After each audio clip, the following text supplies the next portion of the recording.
Hello everyone, मैं Rajat, faculty at government polytechnic Budaun. उम्मीद करता हूं आप सभी लोग अपने अपने घरों पर स्वस्थ होंगे और सुरक्षित होंगे और कोरोना से चल रही इस लड़ाई में देश का पूरा योगदान दे रहे होंगे। दोस्तों, आज के अपने इस ऑनलाइन लेक्चर में मैं आपके लिए लेकर के आया हूं वोकैबुलरी सेक्शन। ध्यान देने वाली बात है, किसी भी भाषा में मुख्यतः 3 पार्ट होते हैं। कोई भी लैंग्वेज, हिंदी हो, इंग्लिश हो, स्पेनिश हो, किसी भी तरीके की कोई भी लैंग्वेज अगर आप सीख रहे हैं तो उसमें मुख्यतः 3 चीजें होती हैं। पहला होता है ग्रामर, दूसरा होता है वोकैब, तीसरा होता है लिटरेचर। लिटरेचर किसी भी भाषा का एप्लीकेशन पार्ट होता है। एप्लीकेशन पार्ट मतलब जो भी आप वोकैबुलरी और ग्रामर में सीखते हैं उसको अप्लाई करते हैं आप किसी भी तरीके के लिटरेचर को पढ़ने में या उसको लिखने में।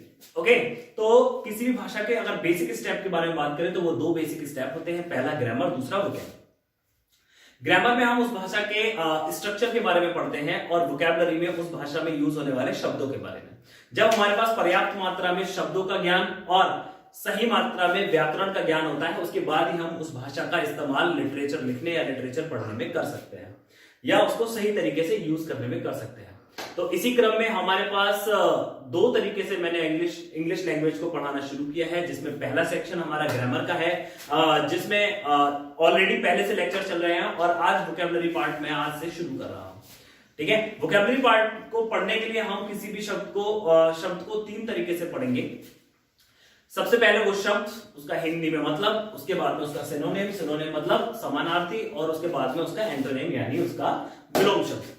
ओके, तो इस तरह से अगर हम एक शब्द को एक तरीके से पढ़ रहे हैं तो हमारे पास एक बार में लगभग 5 से 6 यानी यहाँ पे 10 शब्द लिखे हुए हैं, तो लगभग आपको 50 से 40 वर्ड्स की मीनिंग याद हो जाएंगे।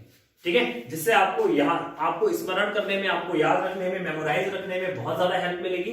इसके अलावा आपकी वोकैबुलरी में तेजी से फायदा होगा। ठीक है, तेजी से इजाफा होगा। ठीक है, तो चलिए शुरू करते हैं बिना देर करते हुए।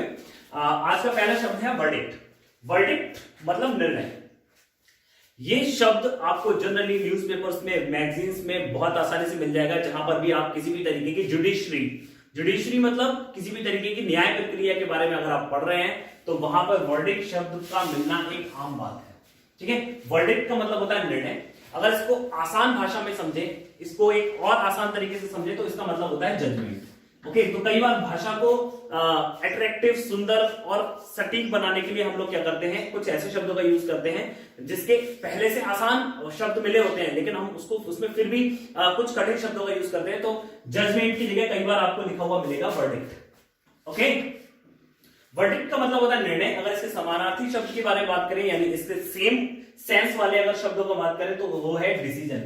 डिसीजन का मतलब भी निर्णय होता है और जजमेंट का मतलब भी निर्णय होता है। वहीं इसके अगर विलोम शब्द के बारे में बात करें तो इसका विलोम शब्द जो है इनडिटर्मिनेशन। इनडिटर्मिनेशन का मतलब जिसके बारे में डिटरमाइन या जिसके बारे में कोई भी बात पक्के तौर पर ना कही जा सके, या अनसर्टेन। अनसर्टेन मतलब अनिश्चित, जो अनिश्चितताओं से भरा हो वो क्या है, अनसर्टेन। यहां पे लिख लीजिए अनिश्चित, है ना, जिसको क्या है, जो निश्चित ना हो सके। ठीक है, जिसके बारे में हम कोई वर्डिक्ट या निर्णय ना दे सके। ठीक है, वहीं दोस्तों आज का दूसरा मतलब जो है वो है रिकपरेट। रिकपरेट का मतलब होता है स्वस्थ होना। जनरली ये शब्द वहां पर यूज होता है, एक ऐसे सेंटेंस में यूज होगा जहां पर कोई सब्जेक्ट पहले से बीमार हो या कोई बुरी अवस्था में हो और जहां से वो क्या करे, बाउंस बैक यानी दोबारा से स्वस्थ होने की कोशिश करेगा, तो वहां पर यूज करते हैं रिकपरेट। ठीक है, रिकपरेट एक बिल्कुल सटीक शब्द है स्वस्थ होने के लिए जनरली। इसके अलावा आपको कुछ जगह गेट वेल लिखा हुआ मिल जाएगा। ठीक है, गेट वेल का मतलब भी क्या है, स्वस्थ होना, और रिकपरेट का मतलब भी स्वस्थ होना। हील का मतलब भी किसी चीज में सुधार होना। ओके, और कॉन्वलेंस का मतलब भी सुधार होना है। ओके, इसके अलावा अगर इसके विपरीत विलोम शब्द की बात करें तो विलोम शब्द में आता है डेटोरिएट। डेटोरिएट का मतलब होता है बिगाड़ना या बिगड़ना, और वर्सन निकल के आया है वर्स्ट से। इसका जो मदर वर्ड है वो वर्स्ट है, वर्स्ट से निकल के आया वर्षन, और वर्स्ट का मतलब होता है बुरा और वर्षन का मतलब होता है बहुत बुरा। ठीक है, तो ये क्या है, बिगाड़ना, और ये है बुरा।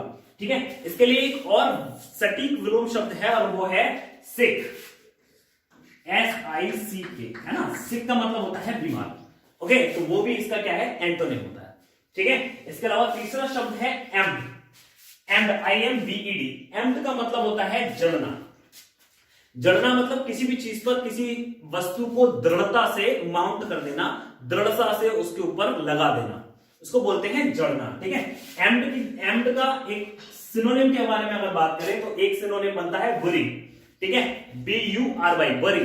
बरी का मतलब होता है किसी भी चीज को दफन करना। यहां पर आप नोट कर लीजिए, बरी के पास में लिख देता हूं, दफन करना, है ना। बरी के अलावा एक और चीज, एक और मीनिंग, फिक्स। फिक्स का मतलब होता है, फिक्स का मतलब भी जड़ना होता है, लेकिन फिक्स का मतलब होता है पहले से कोई जगह उसके लिए बनाई हुई हो और वहां पर उसको दोबारा से लगा देना, तब वहां पर यूज होगा फिक्स। और माउंट का मतलब होता है, माउंट इसका एक और सिनोनिम है, बट माउंट का मतलब होता है किसी चीज पर अगर किसी चीज को फिक्स कर रहे हैं तो वो उसको पूरी तरीके से ढाक ले या पूरी तरीके से कवर कर ले, उस कंडीशन में वहां पर हम माउंट का यूज करते हैं। ठीक है। इनले का मतलब होता है किसी सरफेस पर कोई चीज को रख देना।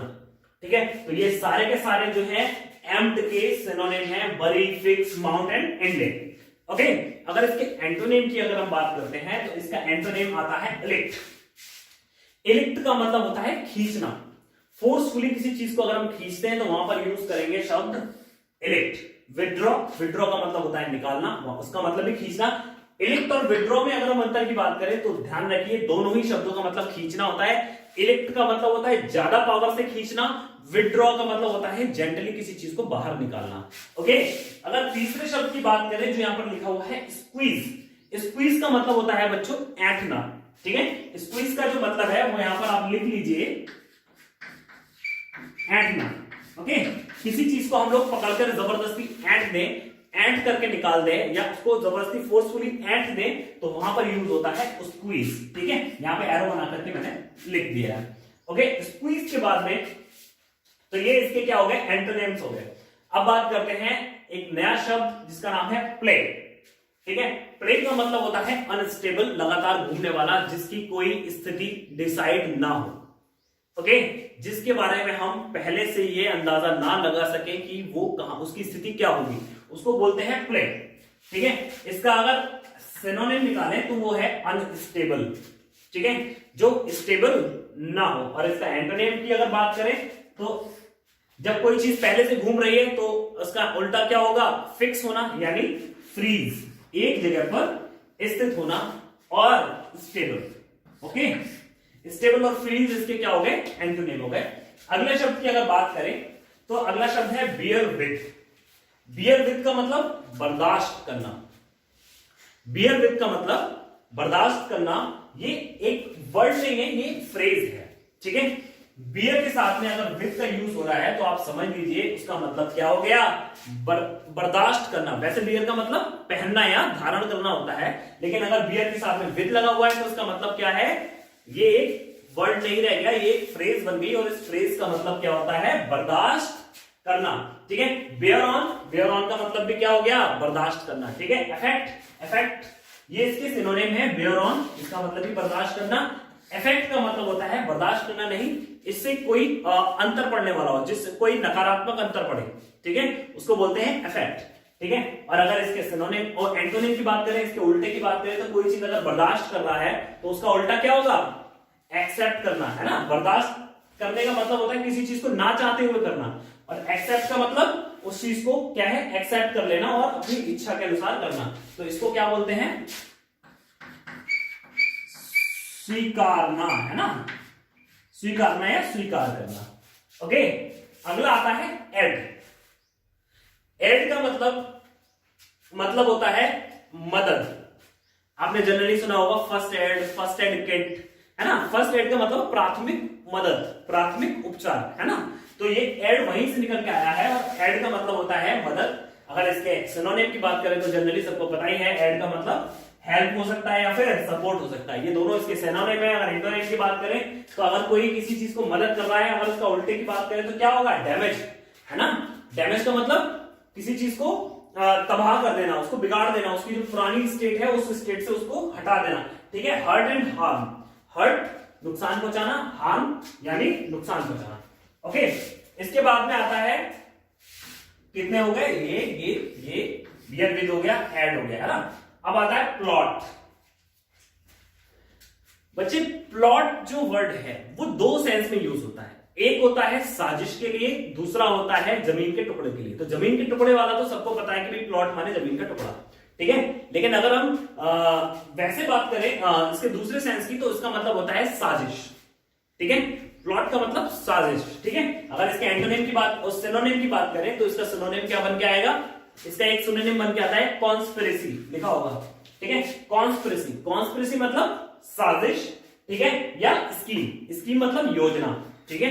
स्कीम मतलब भी योजना, योजनाबद्ध तरीके से। और कॉन्स्पिरेसी ये साजिश, साजिश भी कैसी होती है, योजनाबद्ध तरीके से होती है, इसलिए स्कीम भी इसका एक क्या है, सिनोनिम। क्योंकि स्कीम दोनों तरीके की हो सकती है, अच्छी और बुरी भी, ओके। अब बात आती है इसके एंटोनिम की। भाई साजिश क्या है, किसी को नुकसान पहुंचाने के लिए, है ना। तो इसका एंटोनिम क्या बन के आएगा, एंटोनिम बन के आएगा फेथफुलनेस, ठीक है। फेथफुलनेस का मतलब है निष्ठा भाव, ओके। और क्या है, लॉयल्टी, लॉयल्टी मतलब विश्वास पात्रता, है ना। तो ये इसके मीनिंग निकल के आते हैं प्लॉट के। तो याद रखिएगा, प्लॉट अगर लिखा है तो वहां पे दो मतलब हो सकते हैं। जनरली हम लोग समझते हैं कि केवल जमीन के टुकड़े की बात हो रही है, बट नहीं, इसका एक और मतलब भी होता है, और वो होता है साजिश, ठीक है। नोट कर लीजिए। इसके बाद शब्द आता है बम्प। बम्प, बम्प शब्द का मतलब होता है टकराव होना।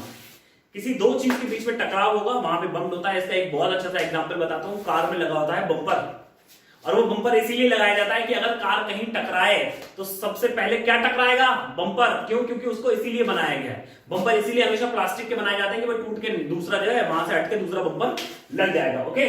तो उसी वहीं से निकल के आया, मतलब जो वो बम्पर है वो यहीं से निकल के आया है। और बम्प का मतलब होता है टकराना, और जो कार में लगने वाला बम्पर है वो यही सोच के बनाया जाता है कि वो जरूर टकराएगा, ओके। तो बम्प का मतलब टकराना। इसके अलावा बैंग, बैंग का मतलब भी क्या है, टकराव, ओके। और रैटल, रैटल का मतलब भी टकराव। रैटल का मतलब बेटा एक चीज याद रखिएगा, जब कभी दो भीड़ के बीच में लड़ाई होती है या दो लोगों के बीच में लड़ाई होती है, तब वहां पर क्या करते हैं, दो समुदायों के बीच में लड़ाई होती है तो क्या बोलते हैं, रैटल, ओके।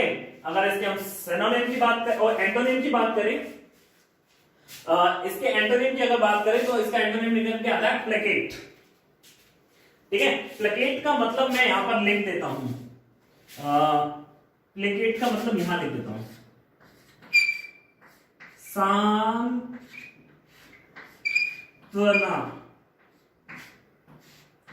सांत्वना देना। प्लेकेट का मतलब है सांत्वना देना, किसी भी व्यक्ति की ढांढस बनाना या बुरे समय में उसको जो है कुछ अच्छा फील कराना, मतलब प्लेकेट, ओके। और इसका दूसरा मतलब एंटोनिम निकल के आएगा प्रेज। प्रेज का मतलब आता है प्रशंसा, ओके। प्रेज का मतलब प्रशंसा, प्लेकेट का मतलब सांत्वना देना, ओके। और प्लॉट का मतलब सॉरी बम्प का मतलब टकराना, बैंग का मतलब टकराना, रेटल का मतलब भी, रेटल का मतलब टकराव लिख लीजिए, है ना। ये रहा और इसका मतलब ये रहा, आप नोट करते जाइए, ठीक है। इसके अलावा अगला आता है ब्रूट। ब्रूट का मतलब होता है जानवर, जाहिल, ओके। ब्रूट का मतलब होता है जानवर या जाहिल, ठीक है। जाहिलाना तरीके से अगर कोई काम हो रहा है, जानवरीय तरीके से, अमानवीय तरीके से यहां लिख देता हूं, ठीक है। ब्रूट का मतलब यहां पर लिख देता हूं जानवर या फिर क्या है,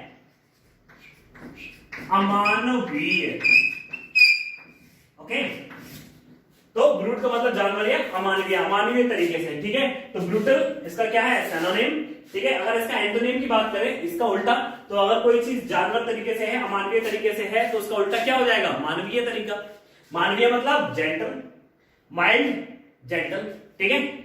माइल्ड के आगे इसका सटीक शब्द हिंदी में मतलब लिख लीजिए। माइल्ड का मतलब होता है सौम्य, क्या होता है, सौम्य, ओके। और जेंटल का मतलब तो आपको पता ही है। चलिए ब्रूट हो गया। अब आता है लास्ट रिवील, ठीक है। रिवील, रिवील का मतलब होता है किसी चीज को, किसी वस्तु को, किसी बात को, किसी फैक्ट को, किसी आइडिया को पहली बार लोगों के सामने लाना। मान लीजिए आपने कोई बात सोची और उस बात को किसी न्यूज़पेपर में पहली बार पब्लिश किया, पहली बार कहा, किसी मीडिया के सामने पहली बार कहा, या आपने क्या किया, एक गिफ्ट पैक में एक राइफल में कुछ पैक करके ला करके अपने छोटे भाई को दिया और उसके सामने वो पैक को खोला। तो उस पैक को खोलना, उस पैकेट को खोलना, उस किसी चीज को पहली बार दिखाना क्या होता है, रिवील, ओके, रिवील का मतलब किसी वस्तु को पहली बार दिखाना या फिर प्रकाशित करना। यहां पे लिखा हुआ है, ठीक है, प्रकाशित करना, पहली बार दिखाना, ठीक है, नोन कराना, उससे जानकारी कराना, उससे जान पहचान कराना, इस सारा का सारा इसमें आता है रिवील में, ठीक है। इसका सिनोनिम की बात करें तो एक्नॉलेज, ठीक है, या फिर पब्लिश्ड, ठीक है। पब्लिश देखिए मैंने यहाँ पे लिख भी दिया है, पब्लिश किसी भी चीज को पब्लिश करने का मतलब होता है कि जनता के सामने पहली बार उसको लेकर के आना, ठीक है, वहां पर रिवील का यूज होता है, ठीक है। अगर इसके एंटोनिम की बात करें तो क्या होता है, कॉन्ट्रडिक्ट। कॉन्ट्रडिक्ट का मतलब होता है छुपाना, ओके, यहां पे लिख दो छिपाना, ओके, कॉन्ट्रडिक्ट का मतलब छिपाना, हिडन मतलब छिपाना, और सबटल, सबटल एक शब्द यहां पे लिखा हुआ है SUBTLE, ओके। सबटल का अगर हिंदी में मतलब देखेंगे तो वो होता है सूक्ष्म, लिख लीजिए, पता नहीं कैमरे में दिख रहा होगा नहीं दिख रहा होगा, लेकिन यहां पर आप लिख लीजिए, ये जो सबटल है मैं इसको उसमें बॉक्स में बंद कर दे रहा हूं। सबटल का मतलब SUBTLE, सबटल का मतलब होता है सूक्ष्म, अति सूक्ष्म, बहुत छोटा, ठीक है। तो ये थे आज के 10 वर्ड जिनके सिनोनिम और एंटोनिम आपने पढ़े, उनके हिंदी में मतलब पढ़े, उनको समझा, ठीक है। इसी तरह से वोकैब के लिए मैं आगे भी आपके लिए वीडियो लाता रहूंगा। तब तक के लिए अपने घरों पर साफ रहें, स्वच्छ रहें, स्वस्थ रहें, सुरक्षित रहें, और सरकार के द्वारा दी जाने वाली जितनी भी गाइडलाइंस हैं कोविड-19 से बचाव के लिए, लड़ाई के लिए, वो सभी का पालन करें। तब तक के लिए धन्यवाद।